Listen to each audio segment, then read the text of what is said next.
Radhe Radhe. Brajdham channel में आप सबका स्वागत है। शुक्रवार के दिन माँ संतोषी का व्रत और पूजन किया जाता है। इस पूजा के दौरान माता की आरती, पूजन और अंत में माता की कथा सुनी जाती है। तो आइए सुनते हैं शुक्रवार के दिन की जाने वाली संतोषी माता की व्रत कथा। अगर आपको ये कथा पसंद आए तो प्लीज़ इसको लाइक शेयर ज़रूर कीजिएगा और प्लीज़ मेरे चैनल को सब्सक्राइब कीजिएगा और कमेंट में राधे राधे ज़रूर लिखिएगा। संतोषी माता व्रत की कथा इस प्रकार है। एक बुढ़िया थी, उसके 7 बेटे थे। 6 कमाने वाले थे जबकि एक निकम्मा था। बुढ़िया 6 बेटों की रसोई बनाती, भोजन कराती और उनसे जो कुछ जूठन बचती वह 7वें को दे देती। एक दिन वह 7वां बेटा अपनी पत्नी से बोला, देखो मेरी माँ मुझे कितना प्रेम करती है। तो उसकी पत्नी बोली, हाँ क्यों नहीं, सबका जूठा जो तुमको खिलाती है। तो वह बोला, नहीं ऐसा नहीं हो सकता, मैं जब तक आँखों से ना देखूं मैं मान नहीं सकता। तो उसकी बहू हंसकर बोली, देख लोगे तब तो मानोगे ना। तो कुछ दिन बाद त्यौहार आया। घर में 7 प्रकार के भोजन और चूरमे के लड्डू बने। वह जांचने को सिर दुखने का बहाना बनाकर पतला कपड़ा ओढ़कर रसोई घर में सो गया। वह कपड़े में से सब देखता रहा। 6 भाई भोजन करने आए। उसने देखा माँ ने उनके लिए सुंदर आसन बिछाए और नाना प्रकार की रसोई परोसी और आग्रह करके उन्हें जिमाया। वह देखता रहा। 6 भाई जब भोजन करके उठे तब माँ ने उनकी झूठी थालियों में से लड्डुओं के टुकड़े उठाकर एक लड्डू बनाया। जूठन साफ कर बुढ़िया माँ ने उसे पुकारा कि बेटा 6 भाई भोजन कर गए, अब तू ही बाकी है, उठ, तू कब खाना खाएगा। तो वह कहने लगा, माँ मुझे भोजन नहीं करना, मैं अब परदेश जा रहा हूँ। माँ ने कहा, कल जाता है तो आज चला जा। वह बोला, हाँ आज ही जा रहा हूँ। यह कहकर वह घर से निकल गया। 7वां बेटा जब परदेश जाने लगा तो चलते समय उसे पत्नी की याद आई। वह गौशाला में कंडे थाप रही थी। वहाँ जाकर बोला, हम जावें परदेश आवेंगे कुछ काल, तुम रही हो संतोष से धर्म आपनो पाल। वह बोली, जाओ पिया आनंद से हमरो सोच हटाए, राम भरोसे हम रहें ईश्वर तुम्हें सहाय। तो निशानी आपन देख धरू में धीर, सुधि मत हमारी विसारियो रखियो मन गंभीर। वह बोला, मेरे पास तो कुछ नहीं, यह अंगूठी है, सो ले और अपनी कुछ निशानी मुझे दे। वह बोली कि मेरे पास क्या है, यह गोबर भरा हाथ है। यह कहकर उसकी पीठ पर गोबर के हाथ की थाप मार दी। वह चल दिया। चलते चलते दूर देश में पहुंच गया। वहाँ एक साहूकार की दुकान थी। वहाँ जाकर कहने लगा कि भाई मुझे नौकरी पर रख लो। साहूकार को ज़रूरत थी तो वह बोला, रह जा। लड़के ने पूछा कि तनख्वाह क्या दोगे। तो साहूकार ने कहा कि काम देखकर दाम मिलेंगे। साहूकार की नौकरी मिली। वह सुबह 7 बजे से रात 10 बजे तक नौकरी करने लगा। कुछ दिनों में दुकान का सारा लेन देन, हिसाब किताब, ग्राहकों को माल बेचना, सारा काम करने लगा। साहूकार के 7-8 नौकर थे। वो सब चक्कर खाने लगे कि यह तो बहुत होशियार बन गया। सेठ ने भी उसका काम देखा और 3 महीने में ही उसे आधे मुनाफे का हिस्सेदार बना लिया। वह कुछ वर्ष में ही नामी सेठ बन गया और मालिक सारा कारोबार उस पर छोड़कर चला गया। इधर उसकी पत्नी को उसके सास ससुर दुख देने लगे। सारी गृहस्थी का काम करा के उसे लकड़ी लेने जंगल में भेजते। इस बीच घर के आटे से जो भूसी निकलती उसकी रोटी बनाकर रख दी जाती और फूटे नारियल की कोपरे में पानी देते। एक दिन वह लकड़ी लेने जा रही थी तो रास्ते में बहुत सी स्त्रियां संतोषी माता का व्रत करती दिखाई दी। वह वहाँ पर खड़ी होकर कथा सुनने लगी और पूछा कि बहनों तुम किस देवता का व्रत करती हो और उसके करने से क्या फल मिलता है। यदि तुम इस व्रत का विधान मुझे समझा दोगी तो मैं तुम्हारा बड़ा एहसान मानूंगी। तब उनमें से एक स्त्री बोली कि यह संतोषी माता का व्रत है। इसके करने से निर्धनता और दरिद्रता का नाश होता है और जो कुछ मन में कामना हो सब माँ संतोषी की कृपा से पूरा होता है। तब उसने उससे व्रत की विधि पूछी। वह भक्तिन स्त्री बोली, 1.25 आने का गुड़ चना लेना, इच्छा हो तो 5.25 आने का लेना या 1.25 रुपये का भी अपनी सहूलियत के अनुसार लेना। बिना परेशानी और श्रद्धा और प्रेम से जितना भी बन पड़े सवाया लेना। प्रत्येक शुक्रवार को निराहार रहकर कथा सुनना। इसके बीच क्रम नहीं टूटे, लगातार नियम का पालन करना। अगर सुनने वाला कोई ना मिले तो घी का दीपक जला उसके आगे या जल के पात्र को सामने रखकर कथा कहना। जब कार्य सिद्ध ना हो नियम का पालन करना और कार्य के सिद्ध हो जाने पर व्रत का उद्यापन करना। 3 मास में माता फल पूरा करती हैं। यदि किसी के ग्रह खोटे भी हों तो भी माता वर्ष भर में कार्य सिद्ध करती हैं। फल सिद्ध होने पर उद्यापन करना चाहिए, बीच में नहीं। उद्यापन में 2.5 सेर आटे का खाजा और इसी परिमाण से खीर और चने का साग करना। 8 लड़कों को भोजन कराना। जहाँ तक मिले देवर जेठ भाई बंधु के हों और ना मिले तो रिश्तेदार और पास पड़ोसियों के लड़कों को बुलाना। उन्हें भोजन करा यथाशक्ति दक्षिणा दे माता का नियम पूरा करना। उस दिन घर में खटाई न खाना। यह सुन बुढ़िया के लड़के की बहू चल दी। रास्ते में लकड़ी के बोझ को बेच दिया और उन पैसों से गुड़ चना ले माता के व्रत की तैयारी कर आगे चली और सामने मंदिर देखकर पूछने लगी कि यह मंदिर किसका है। सब कहने लगे कि संतोषी माता का मंदिर है। यह सुनकर माता के मंदिर में जाकर चरणों में लौटने लगी। दीन हो विनती करने लगी कि माँ, मैं निपट अज्ञानी हूँ, व्रत के कुछ भी नियम नहीं जानती, मैं दुखी हूँ। हे माता जगत जननी, मेरा दुख दूर कर, मैं तेरी शरण में हूँ। माता को दया आई। एक शुक्रवार बीता कि दूसरे को उसके पति का पत्र आया और तीसरे शुक्रवार को उसका भेजा हुआ पैसा आ पहुँचा। यह देख जेठ जेठानी मुँह सिकोड़ने लगे। लड़के ताने देने लगे कि काकी के पास पत्र आने लगे, रुपया आने लगा, अब तो काकी की खातिर बढ़ेगी।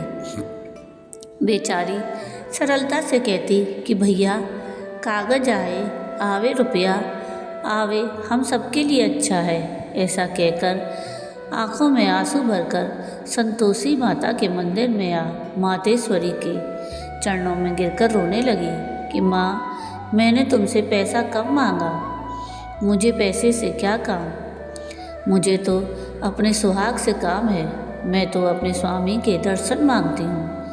तब माता ने प्रसन्न होकर कहा, जा बेटी, तेरा स्वामी आएगा। यह सुनकर खुशी से बावली होकर घर में जाकर काम करने लगी। अब संतोषी माँ विचार करने लगी कि इस भोली पुत्री को मैंने कह तो दिया कि तेरा पति आएगा, लेकिन कैसे, वह तो इसे स्वप्न में भी याद नहीं करता। उसे याद दिलाने को मुझे ही जाना पड़ेगा। इस तरह माताजी उस बुढ़िया के बेटे के पास जा स्वप्न में प्रकट हो कहने लगी, साहूकार के बेटे, सो रहा है या जागता है। वह कहने लगा, माता, सोता भी नहीं जागता भी नहीं हूँ, कहो क्या आज्ञा है। माँ कहने लगी, तेरे घर बार कुछ है कि नहीं। वह बोला, मेरे पास सब कुछ है, माँ बाप है, बहू है, क्या कमी है। माँ बोली, भोले पुत्र, तेरी बहू घोर कष्ट उठा रही है, तेरे माँ बाप उसे परेशानी दे रहे हैं, वह तेरे लिए तरस रही है, तू उसकी सुध ले। वह बोला, हाँ माताजी, यह तो मुझे मालूम है, परंतु जाऊं तो कैसे? परदेश की बात है, लेन देन का कोई हिसाब नहीं, कोई जाने का रास्ता नहीं आता, कैसे चला जाऊं? माँ कहने लगी, मेरी बात मान, सवेरे नहा धोकर संतोषी माता का नाम ले, घी का दीपक जला, दंडवत कर दुकान पर जा बैठ।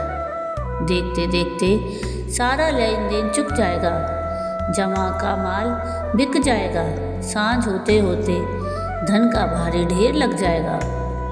अब वह संतोषी माता की बात मानकर नहा धोकर संतोषी माता को दंडवत कर घी का दीपक जला दुकान पर जा बैठा।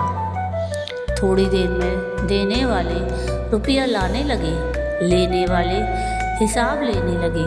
कोठे में भरे सामान के खरीदार नकद दाम दे सौदा करने लगे। शाम तक धन का भारी ढेर लग गया। मन में माता का नाम ले चमत्कार दे प्रसन्न हो घर ले जाने के वास्ते गहना कपड़ा सामान खरीदने लगा।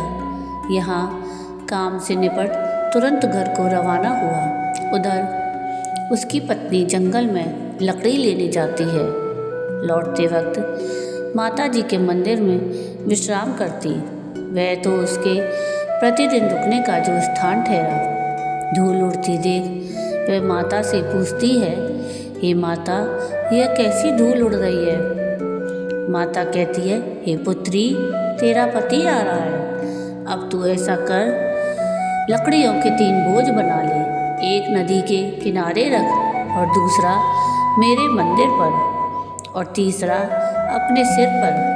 तेरे पति को लकड़ियों का गट्ठर देख मोह पैदा होगा। वह यहाँ रुकेगा, नाश्ता पानी खाकर माँ से मिलने जाएगा। तब तू लकड़ियों का बोझ उठाकर जाना और चौक में गट्ठर डालकर जोर से आवाज़ लगाना, लो सासू जी, लकड़ियों का गट्ठर लो, भूसी की रोटी दो, नारियल के खोपड़े में पानी दो, आज मेहमान कौन आया है? माता जी से बहुत अच्छा कहकर मैं प्रसन्न मन से लकड़ियों के 3 गट्ठर बनाने लगी। एक नदी के किनारे पर और एक माता जी के मंदिर पर रखा। इतने में मुसाफिर आ पहुंचा।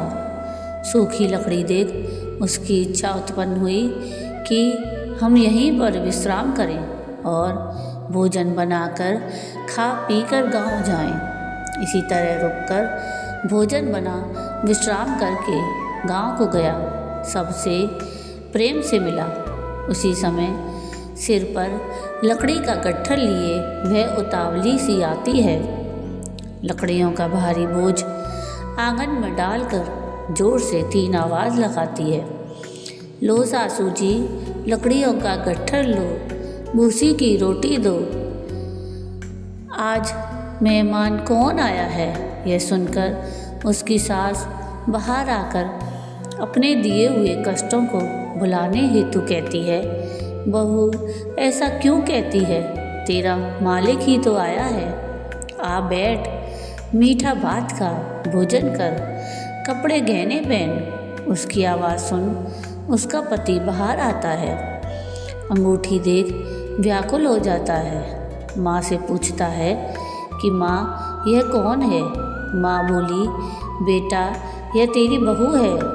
जब से तू गया है तब से सारे गांव में भटकती फिरती है, घर का कुछ काम काज नहीं करती, 4 पहर खाकर आ जाती है।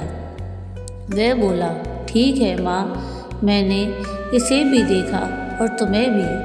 अब दूसरे घर की ताली दो, मैं अब उसमें रहूँगा। माँ बोली, ठीक है, जैसी तेरी मर्जी। तब वह दूसरे मकान की 3री मंजिल का कमरा खोल सारा सामान जमाने लगा। एक दिन में राजा के महल जैसा ठाठ बाट बन गया। अब क्या था, बहू सुख भोगने लगी। इतने में शुक्रवार आया। उसने अपने पति से कहा कि मुझे संतोषी माता के व्रत का उद्यापन करना है। तो पति बोला, खुशी से करो। वह उद्यापन की तैयारी करने लगी। जेठानी के लड़कों को भोजन के लिए कहने गई।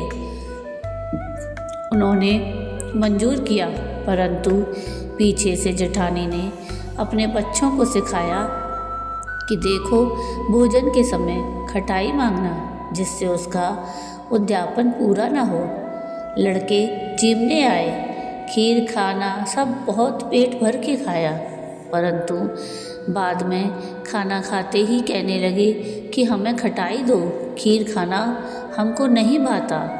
उसे देखकर अरुचि होती है। तो वह कहने लगी कि भाई, खटाई किसी को नहीं दी जाएगी, यह तो संतोषी माता का प्रसाद है। लड़के उठ खड़े हुए, बोले तो पैसा लाओ। भोली बहू कुछ जानती नहीं थी, उन्हें पैसे दे दिए। लड़के उसी समय हट करके इमली खटाई लेकर खाने लगे। यह देखकर बहू पर माताजी ने कोप किया। राजा के दूत उसके पति को पकड़ कर ले गए। जेठ जेठानी मनमाने वचन कहने लगे, लूट लूट कर धन इकट्ठा करके लाया है, अब सब मालूम पड़ जाएगा जब जेल की मार खाएगा। बहू से यह सहन नहीं हुआ। रोती हुई माता जी के मंदिर में गई। कहने लगी, हे माता, ये तुमने क्या किया? हंसाकर अब भक्तों को रुलाने लगी। माता बोली, बेटी, तूने उद्यापन करके मेरा व्रत भंग किया है। वह कहने लगी, माता, मैंने कुछ अपराध किया है। मैंने तो भूल से लड़कों को पैसे दे दिए थे, मुझे क्षमा करो, मैं फिर से तुम्हारा उद्यापन करूँगी। माँ बोली कि अब भूल मत करना। वह कहती है कि माँ, अब भूल नहीं होगी, अब बतलाओ कि वो कैसे आएंगे। माँ बोली, जा पुत्री, तेरा पति तुझे रास्ते में आता मिलेगा। वह निकली तो राह में पति आता हुआ मिला। वह पूछी कि कहाँ गए थे? तो वह कहने लगा कि इतना धन जो कमाया है उसका टैक्स राजा ने मांगा था, वह भरने गया था। वह प्रसन्न होकर बोली, भला हुआ, अब घर को चलो। कुछ दिन बाद फिर शुक्रवार आया। वह बोली कि मुझे फिर से माता का उद्यापन करना है। पति ने कहा, करो। तो बहू फिर जेठ के लड़कों को भोजन के लिए कहने गई। जेठानी ने एक दो बातें सुनाई और सब लड़कों को सिखाने लगी कि तुम सब लोग पहले ही खटाई मांगना। लड़के भोजन से पहले कहने लगे कि हमें खीर नहीं खानी, हमारा जी बिगड़ता है, कुछ खटाई खाने को दो। तो बहू बोली कि खटाई तो किसी को नहीं मिलेगी, आना है तो आओ। वह ब्राह्मण के लड़के लाकर भोजन कराने लगी। यथाशक्ति दक्षिणा की जगह एक एक फल उन्हें दिया। संतोषी माता प्रसन्न हुई। माता की कृपा होते ही 9वें मास में उसके चंद्रमा के समान सुंदर पुत्र प्राप्त हुआ। पुत्र को पाकर प्रतिदिन माता जी के मंदिर को जाने लगी। माँ ने सोचा, यह रोज मेरे मंदिर आती है, क्यों ना मैं आज इसके घर चलूं। यह विचार कर माता ने भयानक रूप बनाया। गुड़ चने से सना मुख, ऊपर सूंड के समान होठ, उस पर मक्खियाँ भिनभिना रही थीं। धीरी पर पैर रखते ही उसकी सास चिल्लाई कि देखो रे, कोई चुड़ैल डाकिन चली आ रही है। लड़कों, इसे भगाओ, नहीं तो किसी को खा जाएगी। लड़के भगाने लगे, चिल्लाकर खिड़की बंद करने लगे। तो बहू रोशनदान में से देख रही थी। प्रसन्नता से पगली होकर चिल्लाने लगी कि आज मेरी माता जी मेरे घर आई हैं। वह बच्चे को दूध पीने से हटाती है। इतने में सास का क्रोध फट पड़ा। वह बोली, क्या उतावली हुई है, बच्चे को पटक दिया। इतने में माँ के प्रताप से लड़के ही लड़के नजर आने लगे। वह बोली, माँ, मैं जिसका व्रत करती हूँ यह वही संतोषी माता है। सबने माता जी के चरण पकड़ लिए और विनती कर कहने लगे, हे माता, हम मूर्ख हैं, अज्ञानी हैं, तुम्हारे व्रत की विधि हम नहीं जानते। व्रत भंग कर हमने बड़ा अपराध किया है। जगमाता, आप हमारा अपराध क्षमा करो। इस प्रकार माता प्रसन्न हुई। बहू को प्रसन्न हो, जैसा फल दिया वैसा माता सबको दे, जो पढ़े उसका मनोरथ पूर्ण हो। बोलो संतोषी माता की जय। तो ये थी संतोषी माता के व्रत की कथा। आपको ये कथा कैसी लगी मुझे कमेंट करके ज़रूर बताइएगा। और अगर आपको ये कथा पसंद आई हो तो प्लीज़ इसको लाइक शेयर ज़रूर कीजिएगा और प्लीज़ मेरे चैनल को सब्सक्राइब कीजिएगा और कमेंट में राधे राधे ज़रूर लिखिएगा। और आगे किस व्रत की कथा आप सुनना चाहते हैं वो भी मुझे कमेंट करके ज़रूर बताइएगा। वीडियो पूरा देखने के लिए थैंक यू। राधे राधे।